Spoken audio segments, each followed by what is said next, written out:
खबर में खुश आमदेद। मेरे साथ आरफ बड्डी साहब, तैयार मलिक साहब और मैं हूं सईद काजी। कुछ खबरें और फिर उसके बाद मीसाक मीशत से क्या हासिल होगा। मीसाक मीशत की बातें हो रही हैं, इसके साथ हुकूमती इक़दामात, लोड शेडिंग पर बिल्कुल काबू नहीं पाया जा सका। ये क्या मामला है। जरदारी साहब और हमजा शहबाज साहब की मुलाकात हुई। पंजाब में पावर शेयरिंग की वजह से बड़े इख्तलाफात हैं और इलेक्शन के अगले 3 माह में होंगे। हमारे साथ इस वक्त मारूफ मीशतदान जनाब डॉक्टर मोहम्मद ज़ुबैर मौजूद हैं। थैंक यू डॉक्टर साहब आपके टाइम का। मेरा सवाल ये है कि मीसाक मीशत का नाम बड़ा सुना है, देखा हमने खिलवाड़ मीशती है जब हुआ है, अल्लाह करे अब हो जाए। सवाल मेरा ये है कि आज बाहर के बैंकों ने कहा है कि हमें फुल मार्जिन पे एलसी खोलेंगे, गोया 10 या 15% पेमेंट पे डिलीवरी तेल की नहीं करेंगे, 100% रखें सामने। तो हम बैक कर रहे हैं कि ना ऐसे करें, हमारे पास तो डॉलर्स नहीं है। एक तो इस मामले पे भी रोशनी डालें, ये रिजॉल्व हो जाएगा। और ओवरऑल आप क्या देखते हैं, where we went wrong and where we are going wrong right now, doctor साहब। जी जी, देखिए, एक तो ये जो ऑयल का मसला है, इसको ये तो इस बात की अक्कासी कर रही है कि सबको पता है कि अभी हमारा जो फॉरेन एक्सचेंज का जो खजाना है, फॉरेन एक्सचेंज रिजर्व जो है, वो बिल्कुल कम से कम तर हो चुके हैं। इसमें जो पैसा पड़ा भी हुआ है वो पाकिस्तान शायद इस्तेमाल भी नहीं कर सकता। और अभी तक IMF के साथ समझौता नहीं हुआ, जिसके तहत IMF हमें थोड़े से पैसे दे देगा। जो हमारे डॉलर का जो खसारा है वो तो 30 अरब डॉलर के करीब है जो हमने पेमेंट्स करनी है। लेकिन अभी शायद IMF के देने से फिर बाकी दीगर जो बैंक है, वर्ल्ड बैंक हो गया, एशियन बैंक हो गया, और बाकी जो हमारे बायलैटरल कंट्री के लोन है वो शायद आ जाए। एक बात यह कि ये सरासर ये तमाम ये कर्जा जात है। अगर इनके जरिए हम मौजूदे कर्जे दे दें तो आप ये मत समझिए कि हमारा बहरान खत्म हुआ, वो सिर्फ टल गया है। और ये मैं कई सालों से ये बार बार कह रहा हूँ कि कभी हम एक बहरान से दूसरे बहरान जाते हैं। यहीं से मैं मीसाक मीशत के बारे में बात करूँगा। बात यह है कि अगर मैं पिछले 15 साल में देखूँ तो हमारा जो बुनियादी जो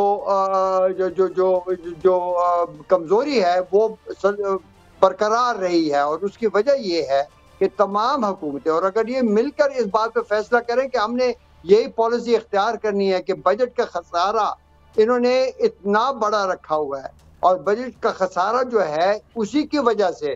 देखिए, मैक्रो इकोनॉमिक्स में मैं जरा थोड़ी हट के बात करूं कि फिस्कल पॉलिसी, मॉनेटरी पॉलिसी और जो आपके एक्सटर्नल बैरूनी अकाउंट्स हैं वो सब जुड़े हुए हैं। इनको समझने की जरूरत है। अगर ये मीसाके मीशत करना चाहते हैं, इनको तो पहले मैं एक लेक्चर दे दूं कि ये आखिर ये इन्होंने किस चीज को देखना है। अब बात यह कि ये जो खसारा है इसमें हमारे कुछ कॉन्स्टिट्यूशनल कंस्ट्रेंट्स भी आ गई हैं। NFC का अवार्ड हुआ जिसमें 55% चला गया प्रोविंसेस को, जहां पर फाइनेंशियल मैनेज के कवानीन बड़े कमजोर हैं। इसीलिए वहां पर मकसूद चपड़ासी ऐसे अकाउंट्स में निकल आए, और बाकी दीगर भी करप्शन बहुत ज्यादा बड़ी हद तक हुई।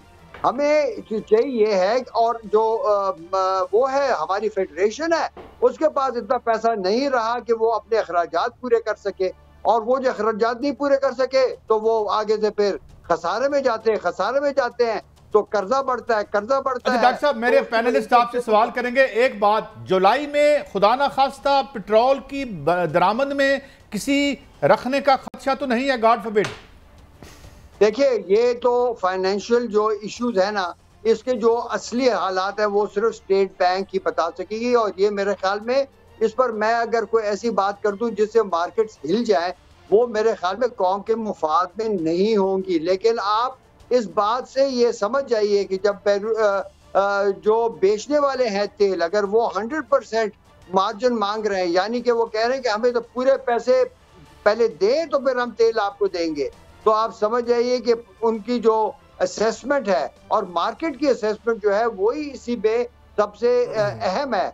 तो वो जो है उसकी वजह से तेल के में मैंने आज देखा, आज से ही ट्रैफिक की लाइनें लग गई पेट्रोल पंपों के बाहर।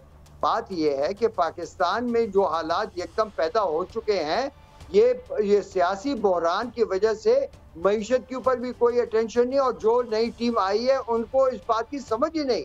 मैंने देखा अभी थोड़ी देर पहले हमारे जो कमसन फाइनेंस मिनिस्टर हैं, वो ये देखिए ना, ये कोई कैंटीलैंड का अकाउंट नहीं है कि ये चीज ऊपर है ये चीज नीचे हो गई। आपने जो बुनियादी चीजें हैं उनको उसके बारे में बताइए कि आपकी जो फाइनेंशियल मैनेजमेंट है उसका रुख किस तरफ है। क्या आप एक्सपेंडिचर्स को कट करने लगे हैं? ये नहीं कि हमने यहाँ पर थोड़ी कफायशारी कर दी या हमने जनाब पेट्रोल की जो अलॉटमेंट है वो कम कर दी। ये तो हंसने का मौका है। अगर इनका ये ख्याल है कि पाकिस्तान की मईशत के जो मुश्किलात हैं वो चंद अफसरों के पेट्रोल की उससे कम हो, मैं तो कहता हूँ आपके पास 1 लाख सरकारी गाड़ी है, 80,000 को वापस करें। मैं कहता हूँ कि आप अपनी जो तनख्वाहें बढ़ाई जा रहे हैं इनको बंद करें, कम करें, 15% हर चीज में कटाई करें, तो फिर आपका जो बजट डेफिसिट है वो इस कदर कम होगा कि उसकी वजह से ना ही इन्फ्लेशन ये जो है वो उसको और कुव्वत मिलेगी, ना ही आपका करंट अकाउंट के ऊपर इतना प्रेशर आएगा कि जो आपकी थोड़ी सी मुख्तसर से रिजर्व्स हैं वो आप उड़ाई जा रहे हैं। देखिए बात सुने, ये जो वर्ल्ड ये IMF वगैरह जो दे रहे हैं ये तो सिर्फ इसलिए दे रहे हैं कि वो उनके जो कर्जे हैं वो आप उनको टाइम पर वापस कर सके। पाकिस्तान की मईशत को ये अपने पैरों पर खड़ा नहीं कर रहे, उसके लिए हमने खुद आगे चलना होगा। मेरे ख्याल में ये मिसाक मईशत का जो नाम है ये पॉलिटिकली बदनाम हो चुका है। लेकिन बिस्मिल्लाहिर्रहमानिर्रहीम। डॉक्टर साहब गुजारिश है जैसे आप मैं सुनो, इसका मतलब है हम IMF से डील कर लेते हैं उनकी सख्त शराइत मान के। आज 7 जून 2022 है तो 23 में तो हम पर कर्जे और होंगे, IMF की मजीद शराइत होंगी, तो हम तो कर्जों की दलदल से निकल ही नहीं पाएंगे इनसे ज्यादा सारी उम्र।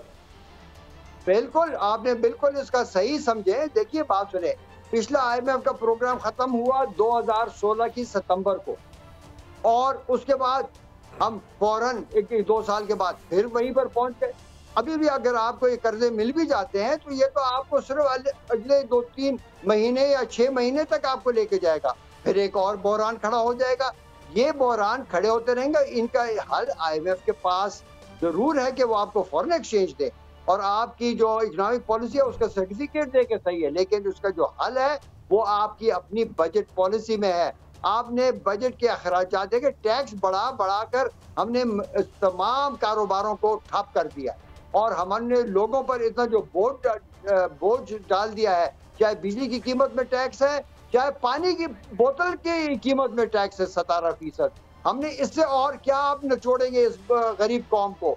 आपको चाहिए कि तो डॉक्टर साहब ये फरमाए कहाँ लीकेज है? हम कोई 26-27 मरतबा IMF के पास जाते हैं, हर दफा कर्जा माजी की निस्बत 10 गुना ज्यादा बढ़ जाता है। ये तजर्बा कार भी है और आके हमें और मजीद दलदल में फेंक दी है।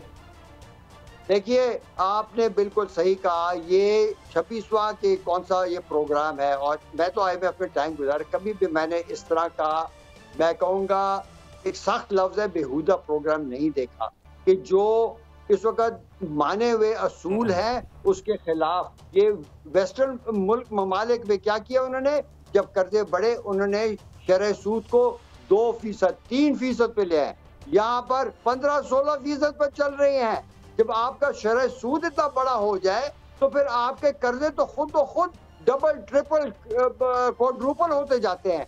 देखिए बात सुने, यहाँ पर इन चीजों को समझ की जरूरत है। अभी स्टेट बैंक का जो पिछला गवर्नर था वो भी IMF का था, उसने आंखें बंद करके उन्हीं के कहने पर, अभी जो पीछे रह गया है डिप्टी गवर्नर जिसको अभी संभालने को दिया वो भी वही का है। आप देखें 1 हफ्ता पहले क्या हुआ, 1 हफ्ते पहले ये हुआ कि जब इससे पहले जो गवर्नमेंट ने और कर्जे लेने थे लोकल मार्केट से तो वो उसकी शरह पहुंच गई कोई 13.5% पर, तो स्टेट बैंक ने अपनी शरह जो पॉलिसी है वो उसको भी 13.5 पर ले आए।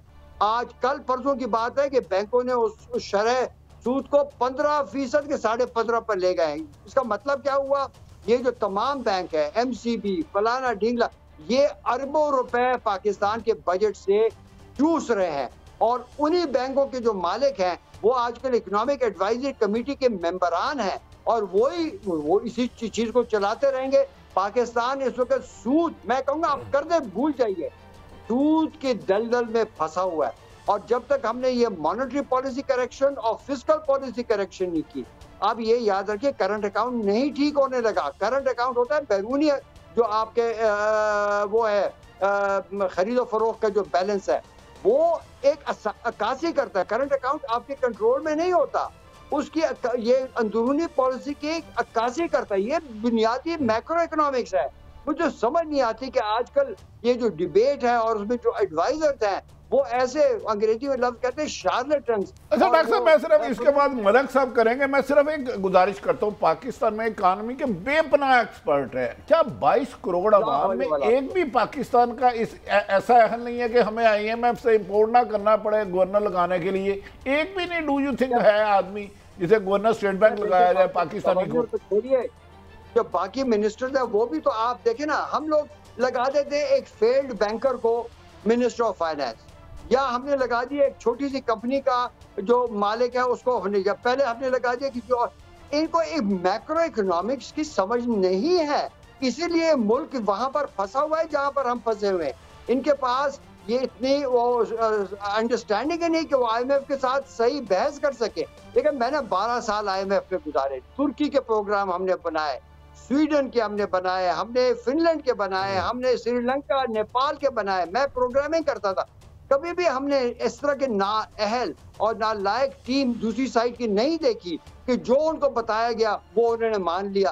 भाई देखिए, जो बाहर से लड़के आते हैं यहाँ पर IMF की टीम में, उनको शायद एक हफ्ता या 2 हफ्ते पहले ये रिस्पॉन्सिबिलिटी दी जाती है कि भाई पाकिस्तान आपने जाना है, तो वो तो लकीर के फकीर जो उन्होंने किताब में पढ़ा हुआ है और मुल्कों के लिए वो यहाँ पर लाकर पढ़ाते हैं। उनका तो मतलब ये होता है, उनके तो ये मकसद ये होता है कि यहाँ पर आकर हम बुनियादी बात करते हैं, आगे से मुल्क अपने हालात के मुताबिक अपनी बहस करेंगे। ये अच्छा डॉक्टर साहब 2 महीने की सिर्फ मैं बात करने लगा हूँ, 2 महीने में अफरातसर बढ़ गया, शरह सूद बढ़ गई, डॉलर की कदर बढ़ गई, पेट्रोल महंगा हो गया, बिजली महंगी हो गई, पाकिस्तान की रेटिंग नीचे आ गई। ये 2 महीने में कौन सा ऐसा अजाब है? कोई आंखें नहीं है हुकूमत की? क्या हो गया एकदम इस 60 दिनों में? कौन सा अजाब आ गया पाकिस्तान पे? एक भी अच्छी खबर नहीं। ये हुआ जी, देखें, सबसे पहले तो ये हुआ कि पिछली हुकूमत ने जाते हुए ये किया कि जो बैनुल अक़वामी तेल की कीमतों में जो इजाफा हुआ वो उन्होंने मईशत के ऊपर उसका असर नहीं आने दिया। अब उसकी वजह से बजट का खसारा बढ़ गया, जो IMF के साथ हदें उसकी तय पा चुकी थी उससे आगे बढ़ गया, तो IMF का प्रोग्राम रुक गया। जब वो रुक गया तो तमाम बैनुल अक़वामी बाकी जो इदारे हैं उन्होंने भी अपने पैसे रोक दिए, तो आपकी जो रिजर्व्स हैं वो तो कम तो होती जाती हैं हर वक्त, लेकिन उनमें और इजाफी कर्जे आ रहे थे, वो कर्जे एकदम रुक गए, तो आपके बजट वो कम हो गया। जब वो कम हो गया, मंडी को भी पता चल गया, तो डॉलर की कीमत चढ़नी शुरू हो गई। अब बात यह है कि क्या इस हुकूमत के पास दूसरा रास्ता नहीं था? क्यों नहीं था? देखिए, आप जरा बजट के फिगर्स निकालिए, पाकिस्तान की जो मजमूई बजट है 5 हुकूमतों को मिलाकर वो 11,000 अरब रुपए की है। 11,000 अरब रुपए के अखराजात हैं, और ये कितना बड़ा रकम है? ये रकम इतनी बड़ी है कि पाकिस्तान की पूरी मईशत की आमदन का 23%, चौथा हिस्सा हुकूमत खा जाती है। अब इसमें क्या वो थोड़ी सी बचत नहीं कर सकते थे कि भाई वो तेल की कीमत को ना बढ़ाते? IMF को कहते भाई हम ये नहीं बढ़ा सकते, इसकी जगह हम कोई और अखराजात कम करते हैं। ये न सिर्फ बोझ कम हो जाता है, इसकी वजह से जो महंगाई है, तेल की कीमतों की महंगाई का असर 2 सतह में होती है। एक पहला जो धचका पड़ता है कि एक अहम चीज की कीमत बढ़ गई, तेल, पेट्रोल, डीजल। दूसरा ये होता है कि उसकी वजह से तमाम जो मईशत है उसमें कारोबार की जो खर्चे हैं वो बढ़ जाते हैं, उसकी कीमतें बढ़ती हैं। अभी तो आप इंतजार करें, इन्फ्लेशन तो अभी आनी है, अभी तो और आनी है। वो हमारे इमरान खान साहब कहते थे घबराना नहीं है, अभी घबराओ मत। अच्छा डॉक्टर साहब, कुछ आना है। डॉक्टर साहब, एक और बात मैं आपसे पूछना चाहूँगा। जिनका शख्सियत का आपने नाम लिया वो डायरेक्ट बेनिफिशरी हैं इस क्राइसिस के, और IPPs में उनकी इन्वेस्टमेंट हैं। इससे पहले नदीम बाबर साहब को इमरान खान साहब ने लगाया था, उनको निकालना पड़ा। जो लोग क्राइसिस से माल बना रहे हैं, जब वो इकोनॉमिक पॉलिसी तश्कील देंगे, भले वो खान साहब की गवर्नमेंट थी, भले ये है, बेड़ा तो हमारा गर्क होगा। Do you agree? बिल्कुल जनाब, देखिए, कॉन्फ्लिक्ट ऑफ इंटरेस्ट पर मैंने कई प्रोग्राम किए हैं, वो हम TV के ऊपर, ये मैं उस वक्त भी कहता रहा और आज भी वो कॉन्फ्लिक्ट ऑफ इंटरेस्ट पहले भी रहा है। देखिए शरीफ बरादरान की जो पॉलिसियां थी उसकी वजह से उन्होंने अपनी मईशत को अपनी कारोबार को आगे किया। मैं ये कहता हूँ आज भी देखिए बैंकिंग सेक्टर जो है पाकिस्तान का छुपा हुआ वो है जो सेक्टर है जिसने इस मुल्क को मुकम्मल तौर पर आप देखें कि इस साल के बजट पे 3 खरब रुपए 3000 अरब रुपए सूद की मद में पाकिस्तान अदा कर रहा है और वो किसको कर रहा है? बैंकों को कर रहा है। इसलिए कि स्टेट बैंक ने उनके साथ मिली भगत करके ये कानून पास कर दिया कि आप स्टेट बैंक से तो बोरो नहीं कर सकते, आपने करना है लाजमी कमर्शियल बैंक से। वो अपनी शरह सूद उनकी वो जो कीमत है वो बढ़ाई जा रहे हैं। अब देखें सबसे बड़ा बैंक मुस्लिम कमर्शियल बैंक, उनके जो सरबराह हैं मंशा साहब बड़े अच्छे इंडस्ट्रियलिस्ट है, सब कुछ है, लेकिन वो इकोनॉमिक एडवाइजरी कमेटी में भी बैठे हुए। अब देखें ना यहाँ पर भी कॉन्फ्लिक्ट ऑफ इंटरेस्ट हर जगह। शौकत तरीन का बैंक बुरी हालत में था, अब वो भी मजे करेगा। ये मैं कह रहा हूँ आपको जिसे कहते हैं एलीट कैप्चर, ये एलीट कैप्चर है। ये इन्होंने पाकिस्तान को चूस रहे हैं। इनके हालात नहीं खराब हो रहे, हालात मेरे और आपके हो रहे हैं, इस कौम के हो रहे हैं। हम मकरूज हो चुके हैं। आपको अगर आज़ादी चाहिए सबसे पहले आपने इक्तिसादी आज़ादी करनी होगी, आपने सबसे पहले उन पैरों पर खड़ा होना पड़ेगा। और ये जो बैरूनी वो है इदारे, अगर आपका ये ख्याल है कि उनकी इतनी समझ पाकिस्तान के हालात के मुताबिक या वो आपके मुफाद में हर कदम लेंगे, ऐसा नहीं होता। आपने खुद भी कोई टीम रखनी चाहिए जो सामने आकर वो सही बात करे। ये मैं बताऊं पाकिस्तान अब जाग जाए, मेरे ख्याल में तो अब भी टू लेट हो रहा है। जाग जाइए, ये कि आपने किस किस्म के लोगों को आगे किया। कभी उनके वो सीवी तो पढ़ा करें कि इन्होंने कभी इकोनॉमिक्स मैक्रो इकोनॉमिक्स कभी पढ़ी भी है कि नहीं। हर एक ने अपने आप को बड़ा वो बनाया। अच्छा डॉक्टर साहब एक अहम सवाल, सॉरी मैं भूल जाऊंगा, बहुत अहम है और लोग बड़े परेशान हैं। हर चंद के मिफ्ता इस्माइल साहब ने आज उसमें क्लैरिटी कर दी है, रबिश कर दिया है कि जो पर्सनल जो लोगों के बैंकों में लॉकर्स हैं वो उनको नहीं लिया जाएगा, ये और इकोनॉमिक इमरजेंसी भी नहीं लगाई जाएगी। आपको लगता है कि ये दोनों बातें वो दुरुस्त कह रहे हैं? और आपको क्या लगता है कि खुदा न खास्ता और होती क्या है इकोनॉमिक इमरजेंसी, सादा जबान में हमारे लोगों को बताएं। जनाब देखिए मैं बताऊं, मैं एक ऐसी बात नहीं करना चाहता कि अभी जिस तरह के पेट्रोल स्टेशन के बाहर लाइनें लगी हुई हैं कल बैंकों के ऊपर लाइनें लग जाए। मेरी चूंकि इंटरनेशनल कंसल्टिंग है, मैं भी डॉलर अकाउंट में रखता हूँ, मुझे भी बड़ी फिक्र है। इसलिए कि ये PMLN की हुकूमत ने 1999 में भी अकाउंट फ्रीज किए थे, तो इनसे तो कुछ भी इनके अपने असासे तो बाहर पड़े हुए हैं। इनके जो लीडरान हैं, इनके भी, पीपल्स पार्टी की भी, इनके तो असासे बाहर पड़े हैं। हम लोगों के जो 2-4 रुपए की बचत है जो हमने अपनी कभी इलाज के लिए या बच्चों की तालीम के लिए रखे हुए, वो अगर हम जिन अकाउंट में रखें ये उनको क्या कहते हैं फ्रीज कर सकते हैं। लेकिन मैं अभी बिल्कुल ये नहीं कहूँगा कि करने वाले हैं। खुदा के लिए मैं पाकिस्तान के हालात को अपनी बातों से और कमजोर नहीं करना चाहता। मैं सिर्फ ये कह रहा हूँ कि जाग जाओ, खुदा के लिए जाग जाओ। ये जो भी ये पॉलिटिकल इंजीनियरिंग हुई है, देखिए कहाँ पर हमें पहुंचा दिया है। इसका हल निकालें, इसके लिए आप टेक्नोक्रेट्स को दें कि वो इस मईशत को ठीक करें। ये अपनी परफॉर्मेंस से ठीक कर रहे हैं, ये बातें छोड़ जाए। मुझे किसी पार्टी से ताल्लुक नहीं है। अच्छा डॉक्टर साहब ये जो कहा जा रहा है कि 40% जो पाकिस्तान की इकॉनमी है वो ग्रे है, वो डॉक्यूमेंटेड ही नहीं है, तो ये कौन मजाक कर रहा है? ये इसका आम बंदे को फ़ायदा है कि 40% आपकी जो इकॉनमी है वो डॉक्यूमेंटेड ही नहीं है? ये देखिए बात सुने, ये जो वो है ना एस्टिमेट्स, हाँ ये अंदाजे जो हैं ये हवाई है। इसका किसी को अभी तक तो वो इल्म मैंने नहीं देखा कि मैं कैसे इस बात का एसेस करूं कि कितना ग्रे है। ये इसमें तो शक नहीं। अगर आप अपने इर्द गिर्द भी देखें कि हमारे सब दोस्त, हमारे सब जानने वाले मुकम्मल टैक्स नहीं भरते। देखें ना, ड्रग्स में डीलिंग हर एक नहीं करता होगा, लेकिन जो टैक्स इवेजन है वो ज़रूर होती है और कारोबारों में बहुत ज़्यादा होती है।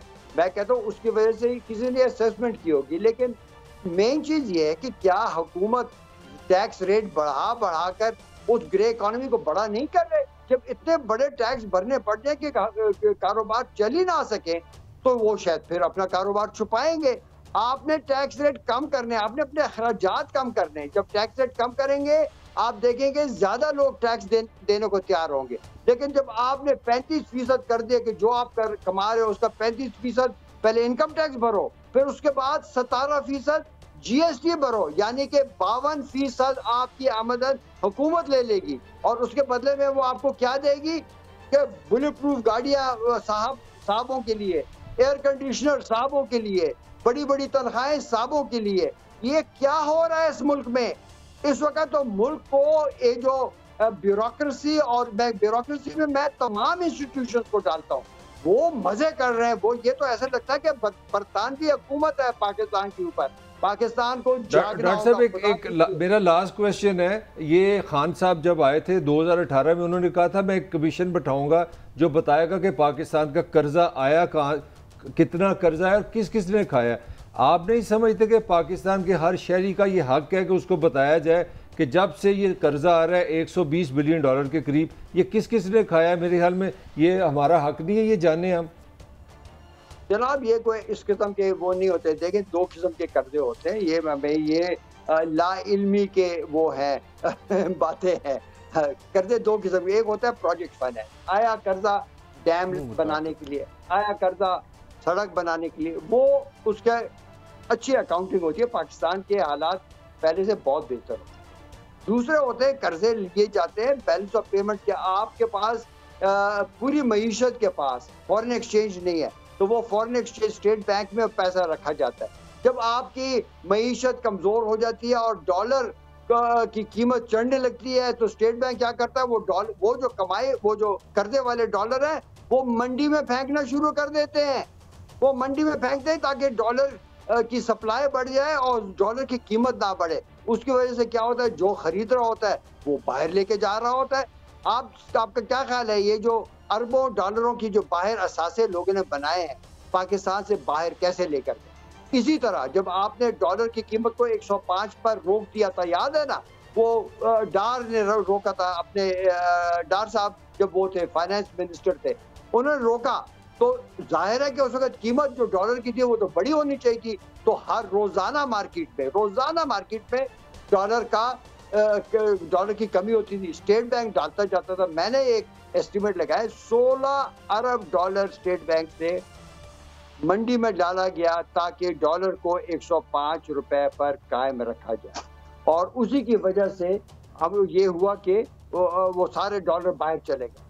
अब मैं जरा आपसे वो मांगता हूँ कि ये इजाज़त दे दो, ये अगला प्रोग्राम के। अच्छा डॉक्टर साहब, थैंक यू वेरी मच। बहुत से सवाल थे, आपने बड़ा मैं बहुत शुक्रिया आपका हमें। अच्छा अब ब्रेक है, मगर ब्रेक से आएंगे, मगर मैं एक बात कह दूं कि ना सिर्फ मिफ्ताह इस्माइल साहब ने ये बात रबिश की है कि आपके जो पर्सनल लॉकर्स वगैरह हैं उनकी तरफ हाथ कोई नहीं डालेगा और कोई इकोनॉमिक इमरजेंसी नहीं लगेगी, और फॉरेन अकाउंट्स के हवाले से भी कोई उन्होंने बात नहीं की। और हमें उम्मीद है और यकीन है कि वो ये इस तरह इस बार नहीं होगा, कोई तरह नया रास्ता तलाश करेंगे। ब्रेक के बाद वापस आते हैं, हाज़िर होते हैं। कुछ सियासी खबरें हैं और कुछ लोड शेडिंग की खबरें भी हैं एक ब्रेक के बाद।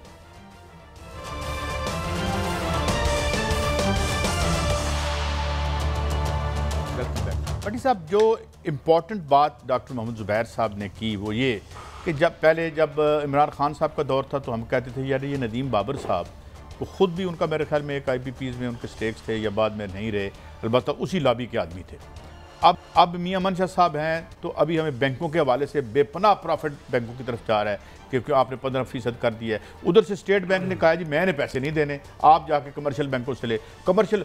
अच्छा, अब इस मुल्क में तरक्की तो हो रही है कुछ लोगों की, ये तो ना कहें आप। मिफ्ता साहब को किसी ने प्रेस कॉन्फ्रेंस में सवाल पूछा, हुजूर आपका तो अरबों रुपये प्रॉफिट बढ़ गया है, आप कहते हैं मैशत बैठ गई है पिछली दौर हुकूमत में।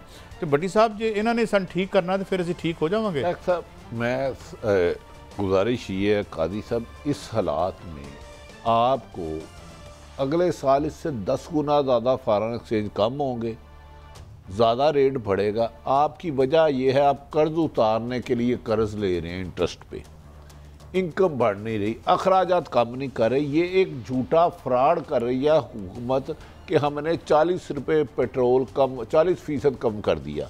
मैं आपको यकीन से कहता हूँ एक सरकारी अफसर जो इंटाइटल है कि उसे एक गाड़ी मिलनी चाहिए कानून में, उसने 6 गाड़ियाँ रखी हैं। जितना आप आज देखें, चलें काजी साहब इनसे पूछें आपने जो पंजाब असम्बली के हॉस्टल हैं, इनका बिल महीने का कितना है, ज़रा किसी से पूछे। इस्लामाबाद में उनका पूछे, इनके अखराजात कम नहीं होते। इनके ऊपर पैसा लगाने के लिए आप गरीबों पे टैक्स लगाते हैं। पेट्रोल 60 रुपये बढ़ा दिया, फिर कुछ दिन बाद और बढ़ा देंगे। इस सिस्टम में रह के आपने जब से IMF के पास गए हैं, कब आपकी कमर सीधी हुई है आवाम की? मुझे वो साल बताए जब से आप कर्जे लेने शुरू किए हैं आपने। लेकिन अब मलिक साहब, अभी आपने इस पर बड़ा बात भी करते रहे हैं कि 64% हम बिजली फॉसिल फ्यूल से बना रहे हैं। अब एक दिन और एक रात में तो हम नहीं बदल सकते। और अब मसला ये है कि जो इससे बना रहे हैं और जो 10-10 दफ़ा, ये मैं गलत नहीं कह रहा, ये ख्वाजा आसिफ साहब की भी कोट कर रहा हूँ, जब वो मिनिस्टर थे तो 10-10, 15-15 दफ़ा ये अपनी इन्वेस्टमेंट निकाल चुके हैं, may be more, in private जो है। अभी तक जान नहीं छूट रही। क्या इन लोगों को ये समझ नहीं आती कि तुम्हारे मोहल्लात वहीं पर हैं जहाँ ये अवाम रहते हैं, और यहाँ पर अगर अमन ना हुआ तो किसी का भी फायदा नहीं है। नहीं, ये लालच किस तरह अंधा कर देता है? आप फिर मेरा इनको समझे नहीं, पाकिस्तान की रूलिंग लीड को, ये इनकी शिकारगाह है। शिकारगाह का मतलब है यहाँ आपने आना है, आपने शिकार पकड़ना है और उसको अपना फ्रीज करके ना यहाँ से बाहर ले जाना है। मुझे आप बताएं कि इस इकॉनमी में मुझे एक ही बात ज़ुबैर साहब की समझ आई है, 11,000 अरब रुपया लगा के हम रियासत पाकिस्तान चलाते हैं, ये मशीनरी चलाते हैं। किसके लिए? कि इनके बच्चों के लिए, आपके बच्चों के लिए, इन शहरियों के लिए 11,000 अरब। मुझे आज ये समझ आ गई है कि ये सिर्फ कर्जा लेते हैं, अपनी मतलब एंजॉय करते हैं और हमारे इन्होंने खून चूस रहे हैं। मुझे आप बताएं, ये जो पाकिस्तान का असल क्राइसिस है, असल क्राइसिस ये है कि आपको याद होगा जरदारी के ज़माने में 140 का गया है पेट्रोल, 150 को भी टच कर गया है डॉलर बैरल, ठीक है। अब इस वक्त 110 है, मगर हमारे साथ जुल्म पता क्या हुआ है, डॉलर 207 रुपये का, हमें डबल से त्रोल हो गया। डॉलर की कीमत हमने कर दी है 4 गुना, उसको कम कर दिया, इंटरनेशनल प्राइस हो गई है डबल, तो हम 800-900 गुना फंस गए। यानी कि डॉलर हमारा जो है वो चीज़ें डबल हो गई और हमारी करेंसी 4 टाइम नीचे आ गई। तो गरीब आदमी के लिए 600-700% ये जुल्म हुआ आपके साथ। एक तो मैं एक फिक्र ज़रूर कहूँगा, मैं ईमानदारी से समझता हूँ, इस हमारा कोई ढांचा नहीं है, कोई मशीनरी नहीं, कोई प्लानिंग नहीं है, बस तो अल्लाह के वाले। वो जो अभी इमरान खान के दौर में कौन साहब थे, नदीम बाबर और मियां मंशा की इकॉनमी से निकल ही नहीं पाते। बिल्कुल यही फैक्ट है। हम 22 करोड़ आवाम की इकॉनमी की तरफ तवज्जो नहीं देते, क्योंकि हमारे हुक्मरानों ने मियां मंशा और ये नदीम बाबर को बचाना है। मुझे बताएं, सबसे ज़्यादा हम इंपोर्ट तेल करते हैं। दुनिया में कौन सा ऐसा मुल्क है कि जो तेल से बिजली बनाए, कोयले और पानी से ना बनाए और कर्जों तले ना दबे? पाकिस्तान।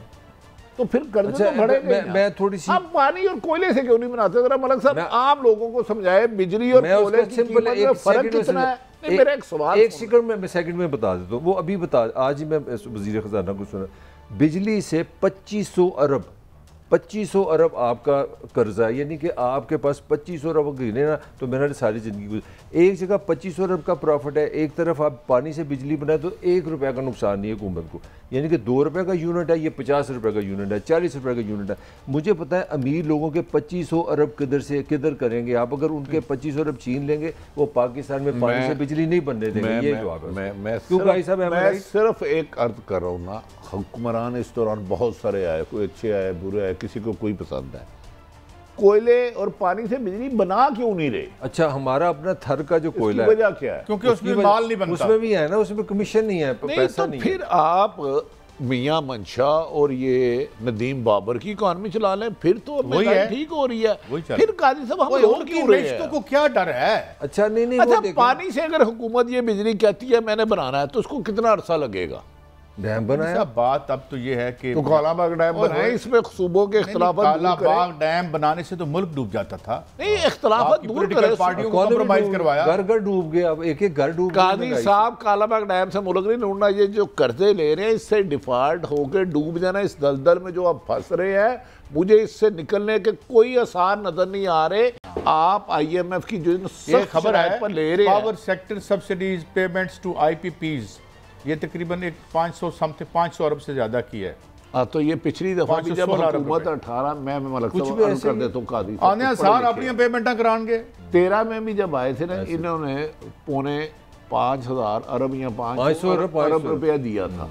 अब मुझे बताएं, आज बिजली पानी और कोयले का करे, इधर आने क्यों नहीं देती हुकूमत? मुझे समझ नहीं आती। ये तो बिजली का बनाते रहे तो बिजली तो महंगी रहेगी। ये अवाम दुश्मनी है, मैं कसम खा रहा हूँ, ये पाकिस्तान दुश्मनी कोई है। ऐसा शख्स नहीं है हुक्मरान में जो आके के खुदा का वास्ता ये बिजली से आहिस्ता आहिस्ता निकलो, पानी और कोयले से बनाओ इसको प्रोजेक्ट। मैं जरा आप सोचें, कोई अक्लमंद कौम होती है ना, लीडरशिप होती है अक्लमंद। आज सूरज क्या लाहौर पर पूरे पाकिस्तान में आपको अल्लाह मियां ने एक रहमत दी है सूरज। ये एनर्जी का सबसे बड़ा सोर्स है दुनिया में। हमने इस सूरज से मुकाबले के लिए डॉलर से हम पेट्रोल लेके ये एसी चलाते हैं। ज़रा मेरी बात को गौर करें, हमने सोलर एनर्जी पे काम नहीं किया। जो हमारे घर में 15 घंटे हम सूरज से छुपे रहते हैं, जो अल्लाह मियां की एक फ्री एनर्जी है, उसको हम यूज नहीं कर रहे। यार मैं कहता हूं आप सोलर लगा लें, वापडा आपको मीटर नहीं लगा के देता। इसका मतलब है उधर भी नदीम बाबर और मियां मंशा काम कर रहे हैं।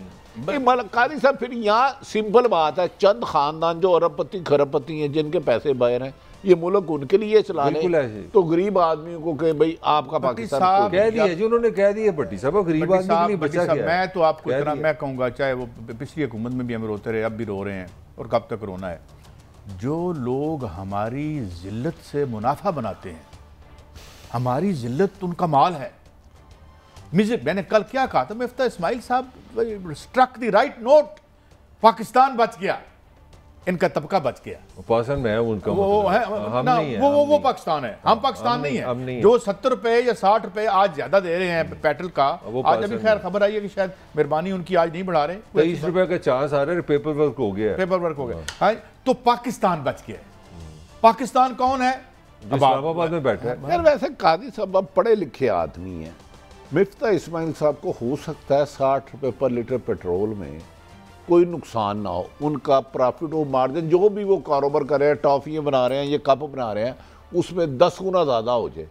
जो आदमी मोटरसाइकिल पे 1 लीटर पेट्रोल डलवाता है, 3 बच्चे उसके बैठे होते हैं, रक्शे पे जिसके बच्चे स्कूल जाते हैं आते हैं, उनका देखे बेड़ा गर्क कर दिया। खुदा का वास्ता है, आप काजी साहब क्यों मिफ्ता साहब की दे रहे हैं? वो उनका कारोबार बच गया होगा, उसका प्रॉफिट और मार्जिन, पहले एक टॉफ़ी में वो 10 रुपये लेते थे, अब 25 ले लेंगे।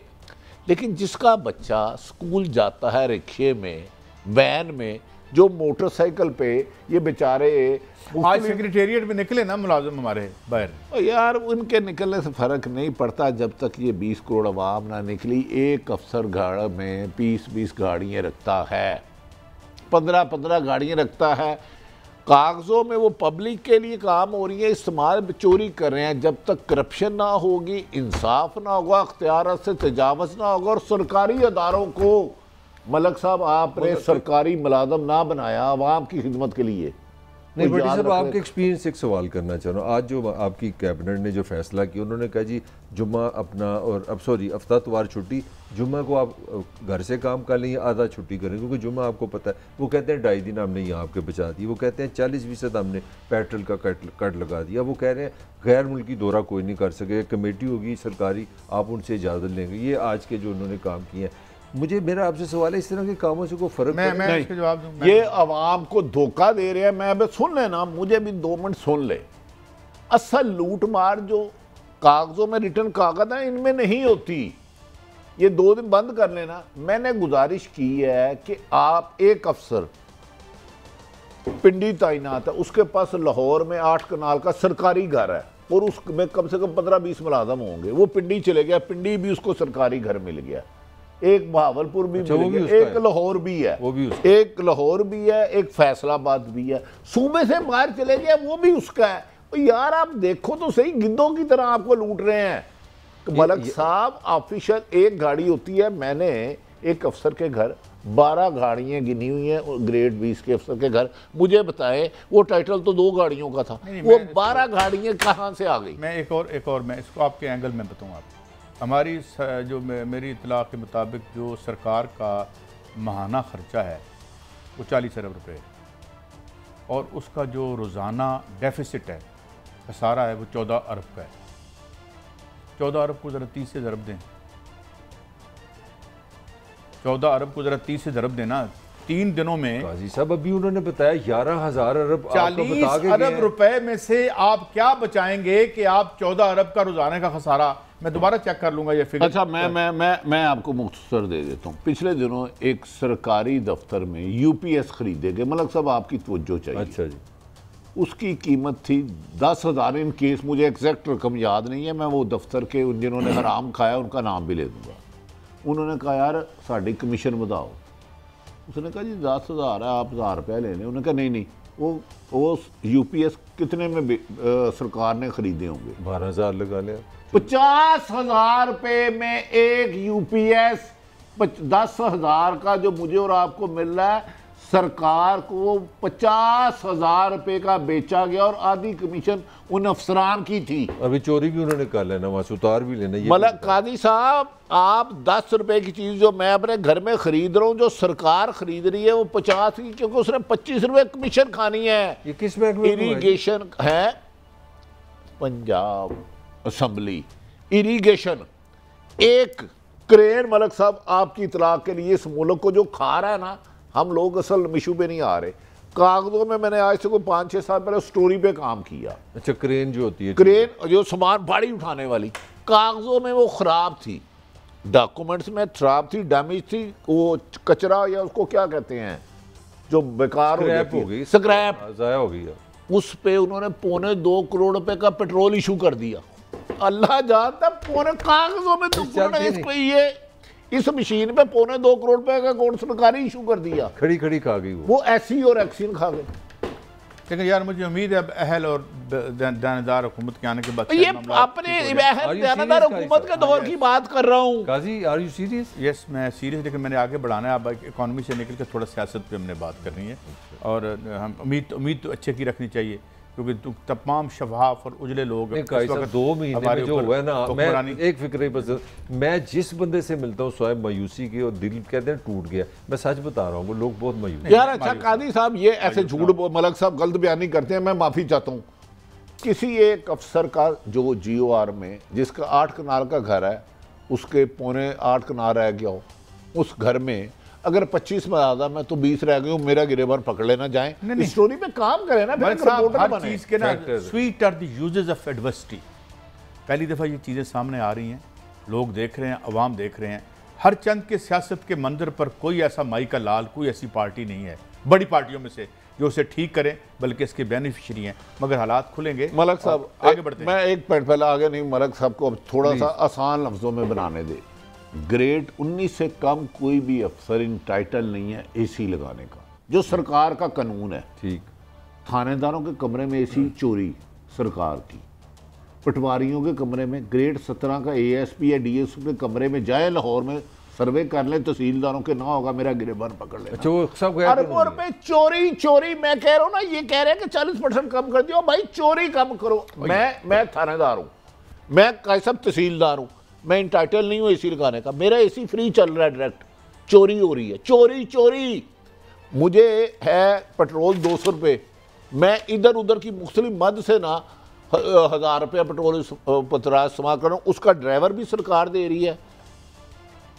13 में एक ईमानदार हुकूमत आई थी, 2013 में बहुत ईमानदार। हाँ, 120 लोग थे प्राइवेट लोग, जिनको सरकारी गाड़ियाँ, फ्यूल और ड्राइवर दिए गए थे, जिनका हुकूमत से तल्लुक ही कोई नहीं था। मैं तो आपका दोस्त हूं ना। आपका की गाड़ी तो नहीं थी उसमें? मैं आपका दोस्त हूं ना। आपने कहा आराम भट्टी को ना एक गाड़ी दे दो, नहीं 7 ड्राइवर और मेंटेनेंस सारी इसकी। कादी मलक साहब ये लिखी, वो किसको दी थी उन्होंने? ये वो बता रहा हूँ, 120 गाड़ियां, एक नहीं मुख्तलिफ लोगों को। मैं तो एक गाड़ी का मुझे याद है, वो बड़ी बड़ी अच्छी प्यारी आपको तो याद होगी या लैंड क्रूजर होगी। ये जो कह के ये बता के गया ना, 11,000 अरब के खर्चात है आपके। अच्छा ये है, अब आगे बढ़ते हैं। अच्छा मैं तुराब साहब, आप ना कौमी असम्बलियाँ का जो है फेडरल लॉजी, उसका बिल जरा उसे एक मेल कर दें ऑफिशियली, कल हम इस पर डिस्कस करेंगे उसका बिल कितना आता है। चले अब भट्टी साहब मुझे ये बताएं कि जरदारी साहब की और हमजा शहबाज शरीफ साहब की मुलाकात हुई है, कोई पावर शेयरिंग का प्रॉब्लम है, कोई हल हो गया है? मुल्क के वसी तर मफाद में जो नेक अफसर हर जगह हमने तैनात करने हैं और शफाफ हुकूमत चलानी है, ये इशू ज़ेर बहस आए हैं? देखें काजी साहब, गुजारिश है, हमजा शहबाज साहब को 197 वोट मिले, 25 D सीट हो गए मुनर्रफ फारकीन PTI की। पीपल्स पार्टी के साथ पास सिर्फ और सिर्फ 7 सीटें हैं, सिर्फ 7 सीटें। 6 वजारतें मांग रहे हैं, सीनियर वजीर मांग रहे हैं और वजारत आला के मुताबिक आधे इख्तियारात मंगा रहे हैं। हमजा शहबाज बेचारा कन्फ्यूज़ हुआ कहते हैं आधे इख्तियारात दो, जहाँ जहाँ हमारे MP MN हैं वहाँ का DPO DCO लगाओ। लड़ाई क्या है कि जहाँ एक केस में मंथली एक इम्पोर्टेड गाड़ियों पे जो टैक्स लगता है या शराब पे जो पोस्टिंग होती है 20 करोड़, वो अफसर मेरी मर्जी का लगेगा, फलां एक्शन मेरी मर्जी का लगेगा। इन दोनों जमातों में 6 सीटों में वो पूरी पंजाब की आधी वजारत आला मांग रहे हैं। आधी वजारत आला के वजीर आला पंजाब हमजा शहबाज शरीफ साहब हैं, उनके इख्तियारात पीपल्स पार्टी 7 वोटों के साथ कह रही है कि 36 में से आधे ज़िलों में अफसर हमारी मर्जी के लगेंगे। MP MN। लेकिन भट्टी साहब मुझे आपकी एक बात की समझ नहीं आती, अगर पीपल्स पार्टी चाहती है कि शफाफ लोग जाके अवाम की खिदमत करें तो उसमें क्या हर्ज है? देखें, अगर एक पार्टी जिसका वोट बैंक पंजाब में है ही नहीं, सिर्फ 6 सीटें हैं, मुस्लिम लीग नून है, हमजा का तजर्बा है, उनकी 172 सीटें हैं, मैं मुझे नहीं पता कितनी है, इनको अख्तियार कैसे दे दें? इससे बड़ी ब्लैकमेलिंग क्या होगी? आपको PM बनवाया वहाँ पे 86 सीटों के साथ। ये बात आपकी सच है। यहाँ आपको पंजाब में गवर्नमेंट दिलवाई, मुबारक दी थी उन्होंने। खबर एक मिनट साहब मेरी खबर याद रखें, मैंने कहा मैं मुबारक से डर गया था। उन्होंने कहा था मुबारक हो मिस्टर PM बनने से पहले, और राना साहब कहा था वजीर दाखिला कहा था। उन्होंने तो अच्छा काजी साहब 2 मिनट, अब मैं मलक साहब आपसे प्लीज, आप एक कारोबार में इन्वेस्टमेंट करते हैं लाख रुपया, मैं उसी कारोबार में 500 इन्वेस्टमेंट करता हूँ, क्या आप मुझे कहो नहीं मैं कहूँ आपसे 50,000 से आपके साथ मुझे प्रॉफिट दो, इज इट पॉसिबल? नहीं हो सकता। अगर आप मुझे एक प्लाट अंदर से ले देंगे, यार वो प्लाट जो आपको इस्लामाबाद ले दिया प्लाट, अब नून लीग के बंदे हैं 50%, मतलब है 100। नहीं भट्टी साहब देखिए, मेरे पीपल्स पार्टी मैं आपको 2 प्लाट दे रहा हूँ, मेरी भी तो सुनिए ना, 500 रुपए मैंने दे दिया, लेकिन वो साथ निकल गए तो पीछे क्या रहेगा? Let me finish. आपको मैंने 2 प्लाट दिए कि काफली को मैं नहीं पढ़ूंगा और इस्लामाबाद आपका प्लाट हुआ, तो फिर तो बनते हैं नहीं मलिक साहब, अगर 2 चीजें साथ बंदे भी छोड़, पूरी डील बताए ना, फिर जमहूरियत की नहीं ना, इक़्तिदार की लड़ाई है ना, तो ये वही लड़ाई। ये पुरानी खबर है और आपको पता होना है, पुरानी खबर है। जिस दिन गवर्नर पंजाब ने जब हल्फ लेना था तो ये लड़ाई उस दिन हुई। गवर्नर से इन्होंने, पीपल्स पार्टी वालों ने कहा हमारा सीनियर मिनिस्टर भी नहीं, एक मिनिस्टर कम है। उन्होंने फ़ोन किसको किया? बिलावल ने फ़ोन किसको किया? हमजा को। हमजा ने फ़ोन किसको किया? नवाज शरीफ ने किसको फ़ोन किया? जरदारी। फिर जाके हल्फ हुआ था। ये सिर्फ अच्छा, दूसरी बात, कल ना आपके लीगू रहमान गारा ने वो मरियम नवाज साहबा को सलाम करन गई, वो किस कैपेसिटी में गए, इसकी मेरी आप रहनुमाई कर दें। बिलावल भुट्टो की अक्सरियत है, जो मर्जी कर लें। आज आसफ अली जरदारी हिस्सा लेने आए हैं बिलावल हाउस, और दोपहर को हमजा से बाद उनके पास गए हैं।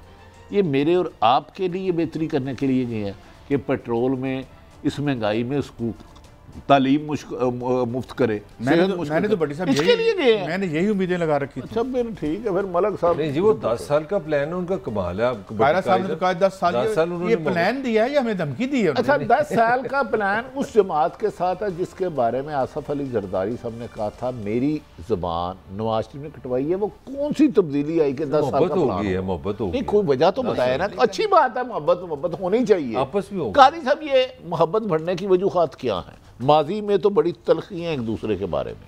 देखो यार, एक तो ये कि ये मुल्क जो है बिल्कुल एक नाअहल लोगों के हाथ में था और नालायक थे।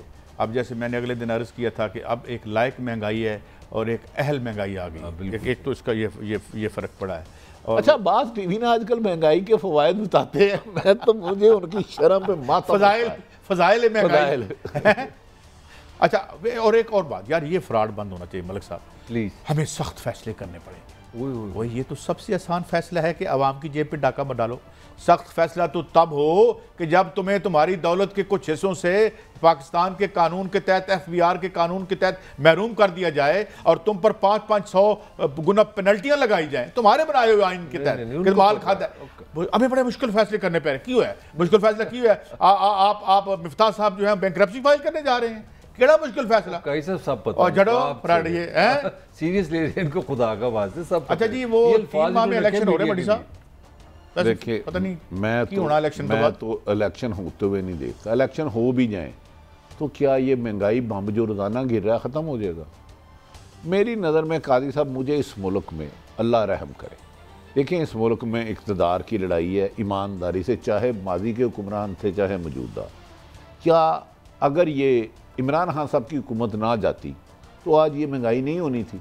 मलिक साहब मेरी रहनुमाई होनी थी, सीरियस बात, मेरी रहनुमाई फरमाए। छोटी सी बात है, इसमें कोई पर्सनल बात नहीं। आपके जितने भी आप पीपल्स पार्टी का टाइम निकाल लें, इमरान को निकाल लें, नवाज को निकाल लें, दोबारा निकाल लें, ये सब का वजीर खजाना ने जाना था IMF के पास, वही एक ही केसर है इनकी, एक बिल्कुल मक्खी पे मक्खी बढ़ती है, कोई फर्क नहीं है। कादी साहब आपने सही कहा, मिफ्ता इस्माइल साहब के क्राइसिस निकल गए, वो सारे क्राइसिस उन्होंने 32 करोड़ अवाम पे फेंक दिए। बस मुझे बंद करना है प्रोग्राम। मसला सिर्फ एक है, बुरहान हमारा है, इस मुल्क का है, एक हुक्मरान इशराफिया का नहीं है। वो तो ह्यू एंड क्राई करते हैं, अपनी बारियाँ लेकर निकल जाते हैं। मगर इस बार मामलात बड़े संगीन हैं। अब वो जिसने कहा था ना कि पापोश की क्या फ़िक्र है, दस्तार संभालो, पायाब है जो मौज गुजर जाएगी सर से। उससे पहले कुछ कर लें, जैसे मोहम्मद ज़ुबैर साहब ने कहा है। हमें खुदा न खास्ता और बेहतरी की उम्मीद और दुआ के साथ इजाज़त, कल फिर मिलेंगे। अल्लाह हाफ़िज़।